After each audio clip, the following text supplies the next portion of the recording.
Alors bonjour à toutes et à tous et bienvenue sur Radio Gazette. Bonjour Baptiste. Bonjour Simon.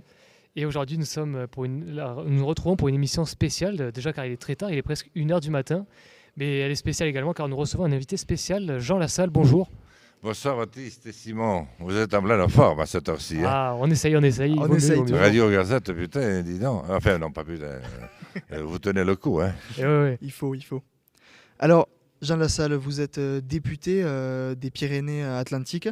Vous êtes aussi candidat à l'élection présidentielle.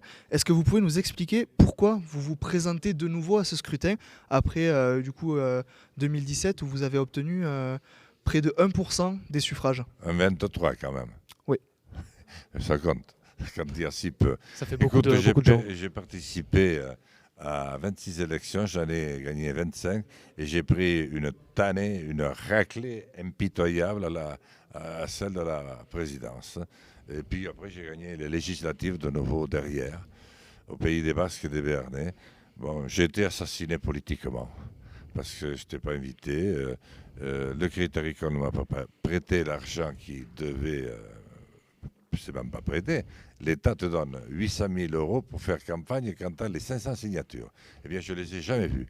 C'est-à-dire que j'ai fait campagne avec 230 000 euros, alors que Fillon avait 22 millions d'euros et Macron 18. Comment veux-tu lutter à armes égales?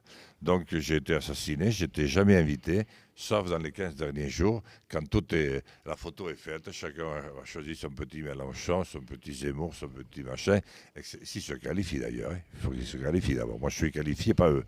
Donc c'est pour ça. Alors pourquoi j'ai recommencé? C'est simple, je ne supporte pas ce que nous vivons. Quand je vois les jeunes qui sont beaucoup plus pratiques que nous ne l'étions à leur âge. Nous, on était beaucoup plus politisés. Mais eux, ils savent plus ce qu'ils veulent, mais ils ne peuvent pas y arriver. Il n'y a pas une thune dans l'espace public, comme ils disent.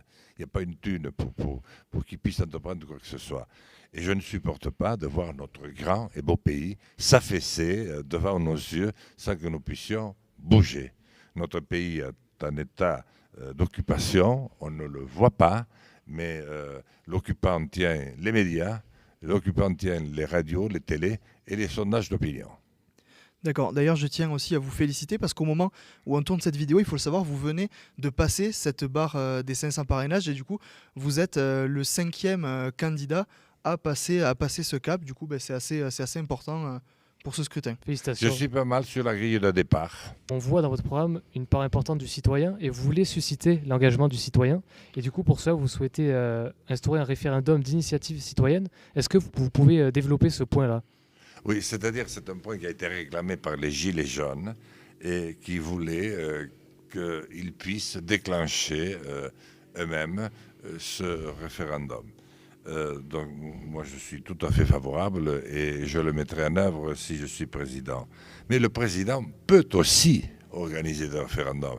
Et ce qui nous a manqué, c'est justement de ne pas en avoir davantage. Le peuple a besoin de respirer, le peuple a besoin de dire pourquoi il est mécontent, et actuellement il est très mécontent. On a une campagne électorale qui est médiocre, qui est dérisoire, on entend des saletés qui font mal, et il n'y a aucun signe d'encouragement. Qu'est-ce que vous voyez comme signe d'encouragement? Alors ils s'étonnent qu'ils n'ont pas les signatures, mais ils vont à la piste aux étoiles jusqu'à minuit, le soir, sur BFM TV et consorts. Pendant ce temps, ils ne demandent pas aux maires s'ils ont mal ou pas.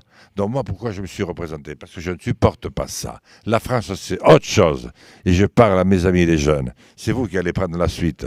C'est vous qui serez demain aux affaires. Ne vous laissez pas faire, comme malheureusement nous nous sommes laissés faire pendant trop longtemps. Enfin, pas moi, parce que quand je n'ai pas eu envie de suivre, je n'ai jamais suivi. Mais résistez. Apprenez à résister et à dire non. D'accord. Et justement, dire non, dire oui, c'est le principe du référendum. Et vous allez, selon votre programme, solliciter les citoyens pour un potentiel retour au septennat. Pour vous, qu'est-ce que ça symbolise, ce septennat? Quels sont les avantages en fait par rapport au quinquennat? Alors, je vais d'abord voir ce que donne une dernière fois ce quinquennat, parce qu'il ne faut pas non plus se précipiter n'importe comment. Disons que ce qui s'est passé jusqu'à maintenant, c'est que depuis que le quinquennat existe, chaque fois, le président a eu une majorité derrière. Donc il avait 5 ans la paix. Mais au bout de 5 ans, tout le monde dehors. Et on l'a vu avec Chirac, son dernier mandat. On l'a vu avec Sarkozy. Et on l'a vu avec Hollande. Hollande n'est pas entièrement passé dehors parce qu'il a la moitié de ses députés qui se sont recasés chez Macron. Mais sinon, donc c'est un système qui ne va pas. Donc, revenir au septennat, c'est donner une primauté qu'il a déjà au président. Mais comme les élections ne tomberont pas à la même période, il peut ne pas avoir la même majorité. Donc, à ce moment-là, il va falloir qu'il se détermine lui aussi. Et la Ve République est basée sur l'honneur.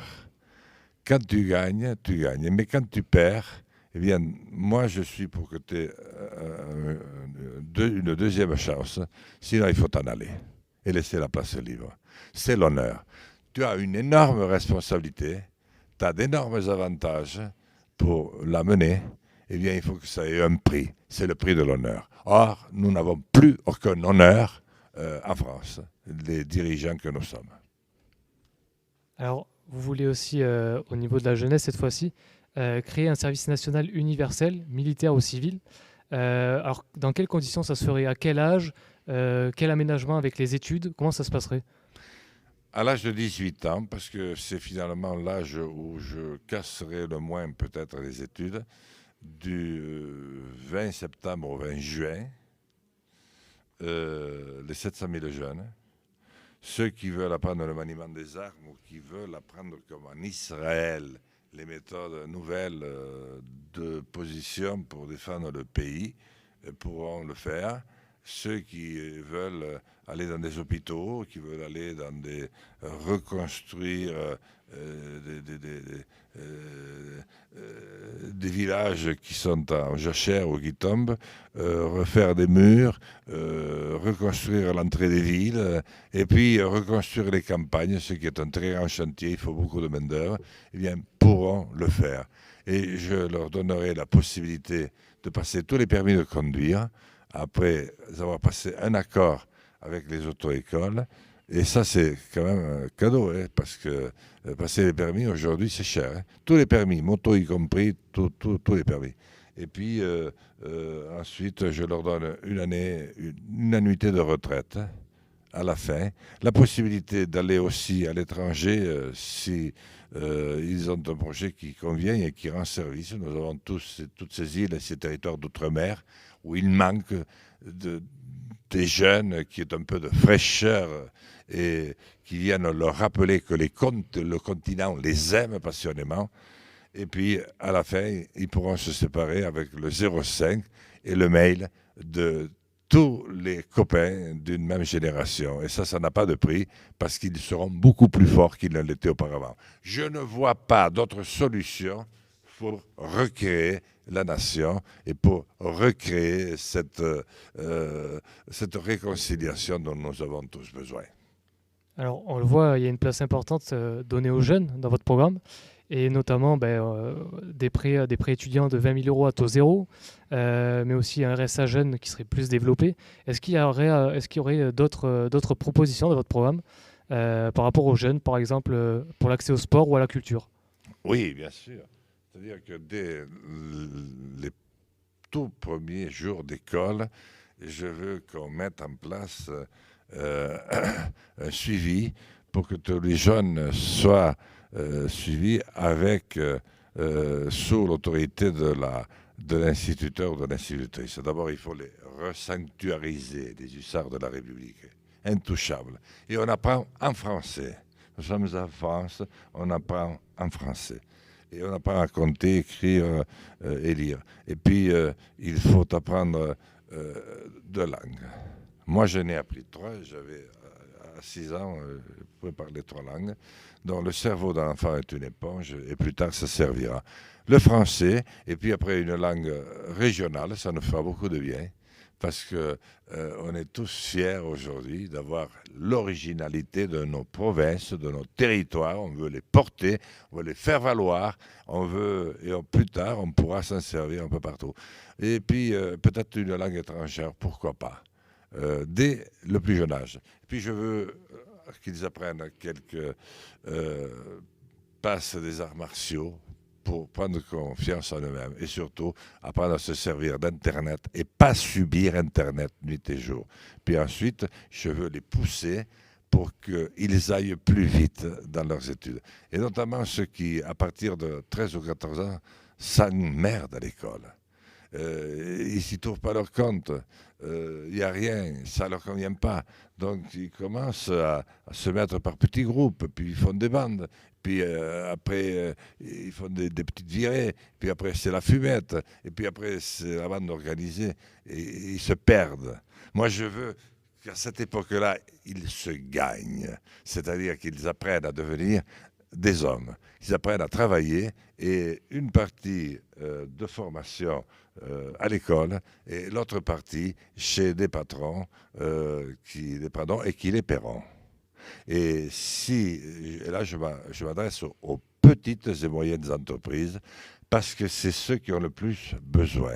Je leur demanderai de payer les jeunes pour ce travail, c'est-à-dire qu'à partir de 13, 14, 15 ans, j'enlève l'école obligatoire jusqu'à 16 ans, ça ne sert strictement à rien dans ce domaine-là. Ils vont apprendre et ils vont gagner 4 sous et je leur prélèverai un petit quelque chose pour la retraite parce qu'aujourd'hui, la retraite, on commence à travailler très tard, il faudra travailler jusqu'à 70 ou 80 ans pour avoir la retraite plus tard. C'est plus le baby-boom, c'est le papy-boom aujourd'hui. Donc il faut le préparer. Donc vous voyez un petit peu que j'ai toute une batterie de propositions, mais c'est le bon sens. C'est le bon sens pour que le jeune puisse se prendre en charge. Le jeune doit avoir envie de retrouver du travail, comme il aura envie de dormir, parce qu'il aura besoin, il aura fait la bringue avec les copains, et puis moi je sais ce que c'est la bringue, et quand on l'a fait, on est fatigué le lendemain. Bon, mais après il récupère, ensuite il dort, il mange bien, il fait un peu l'amour s'il a une copine, et puis après, au boulot. Hein? Alors, vous l'avez dit dans votre réponse, Jean Lassalle, président, s'est donné aux jeunes l'opportunité de se former par l'apprentissage. Alors, l'apprentissage d'un métier, mais aussi l'apprentissage des langues régionales pour un peu, du coup, comme vous l'avez évoqué, revaloriser cet attachement au territoire. Et du coup, vous parlez dans votre programme d'une revalorisation de l'espace rural. Et on sait aujourd'hui que pour les jeunes, l'écologie, c'est quelque chose qui est très important. Alors, est-ce qu'aujourd'hui, pour toucher les jeunes, en revalorisant l'espace rural, vous allez partir sur une certaine politique un peu écologique? Oui, mais une politique de bon sens. C'est-à-dire qu'il y en a marre de tout interdire, interdire de faire ci, de faire là. Moi, je veux que les jeunes qui veulent chasser puissent chasser, il y en a de plus en plus d'ailleurs, qui puissent passer leur permis de chasse. Je veux, parce qu'on en a besoin, hein. Les sangliers, ils labourent tout et on ne s'en rend pas compte, hein. Et puis les arbres poussent partout, il n'y a plus assez de paysans pour faire face. Donc on a besoin aussi que les jeunes puissent acheter des machines pour tailler les haies, qu'elles soient propres, qu'elles soient jolies, pour qu'ils puissent entretenir les cours d'eau, parce que chaque fois qu'il y a un coup de flotte, tout fout le camp et la ville de proximité est rasée en dessous.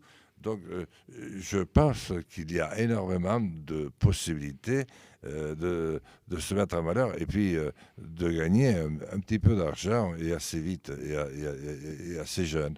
Donc vous me demandez si je veux parler d'écologie. Mais l'écologie pour moi c'est ça.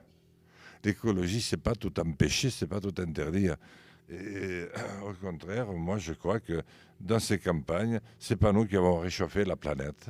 On va la réchauffer beaucoup plus au Qatar avec la Coupe du Monde de football et les 2 stades faits sur la mer et les autres qu'il va falloir climatiser. Arrêtons de raconter des histoires aux jeunes. Ils ne sont pas stupides, ils ne sont pas bêtes, ils sont beaucoup plus concrets que nous. Et puis ceux qui vont se lancer dans l'élevage, moi je ne veux pas qu'ils aient à cohabiter avec des ours, avec des loups. Ce n'est pas possible. Il faut arrêter ce saccage, ce massacre où on désespère tout le monde. D'accord. Alors moi j'ai une dernière question sur le volet politique. Après je laisserai Simon conclure cet entretien. On a vu lors des dernières élections, que ce soit les présidentielles en 2017, les régionales, les départementales l'an dernier, on bat des records d'abstention et on voit que ce sont notamment les jeunes qui ne vont pas se présenter aux urnes. Qu'est-ce que vous leur diriez, vous, aujourd'hui, à ces jeunes pour qu'ils se manifestent, pour qu'ils aillent voter, pour qu'ils aillent donner leur voix? Moi, je leur dirais, écoutez, vous n'avez pas été voté, mes fils non plus, parce qu'ils n'y trouvaient aucun intérêt. Ils ne voyaient pas pour qui voter. D'ailleurs, moi, si je n'avais pas été candidat, je ne sais pas pour qui je voterais. Donc, je les mets à l'aise. Par contre, je leur dis, maintenant, je suis candidat. Moi, je vous ai toujours compris et vous m'avez toujours suivi. Quand je viens dans vos amphithéâtres, vous les remplissez tous. Et quand je viens vous voir dans vos unités d'apprentissage, vous m'accueillez formidablement, quel que soit le métier que vous préparez. Eh bien, je suis là, faites-moi confiance et ensemble, nous allons rebâtir ce pays. Moi, je ne peux pas sortir de la vie si vous, les jeunes, vous ne reprenez pas la suite. C'est là que j'ai besoin d'être rassuré et je sais que vous allez le faire. Très bien. Ben, pour conclure, on va faire un petit portrait chinois. Donc, ça va être des questions très simples. Oh là là. Mais les réponses pas si évidentes que ça, peut-être. Si vous étiez un animal, vous seriez lequel? L'ours de Pyrénées ou le lion? Le lion. Le lion. Ok. Si vous étiez un livre? Le Petit Prince. Le Petit Prince. Pourquoi Le Petit Prince? Parce que j'aime bien. Ok, très bien. Je trouve que c'est gentil. Ce Petit Prince, moi je l'ai aimé quand j'étais petit. Il arrosait sa petite fleur l'aimait. L'autre, il disait, il demandait au pilote là, de dessiner un mouton. L'autre, le Petit Prince lui dessinait une caisse. Enfin, non, c'était le pilote qui lui dessinait une caisse. Non, je trouve que c'était joli comme tout. Et on devrait lire beaucoup plus Le Petit Prince. Il n'est pas long. Les jeunes n'aiment pas les grandes lectures. Encore qu'il y a des jeunes qui lisent des pavés. Moi, je suis effaré de voir ceux qu'ils attaquent. On a un exemple ici. Baptiste, un littéraire là. Littéraire. Mais c'est magnifique. Oui, hein. oui. Ah, il est fort. Mais Le Petit Prince, tu peux l'attaquer Oui. et tu vas aller au bout. Parce qu'en plus, c'est plaisant. Et c'est un très, très grand écrivain. C'est Syntex qui a écrit ça. C'était un énorme aviateur en plus. Oui, c'est vrai. Si vous étiez une chanson? Ouh là là. Alors là, mon vieux, j'en aime tellement de chansons.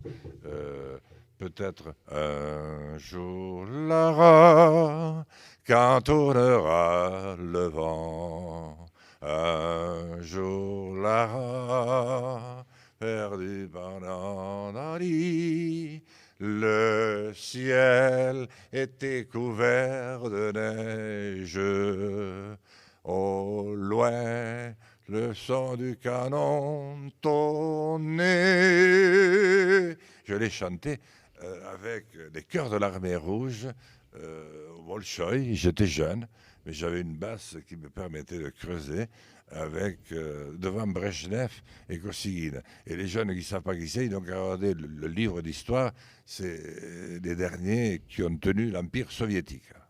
Très bien. Et enfin, pour terminer, dernière question. Si vous étiez un plat, lequel vous seriez? Putain, un plat, il faudrait que je me mange moi-même. Hein. Ça, je préfère manger que d'être mangé. Hein. Une petite truite, une truitelle.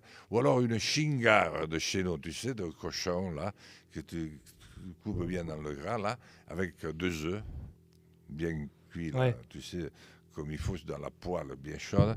Ça, c'est bon. Ou alors une pipérade.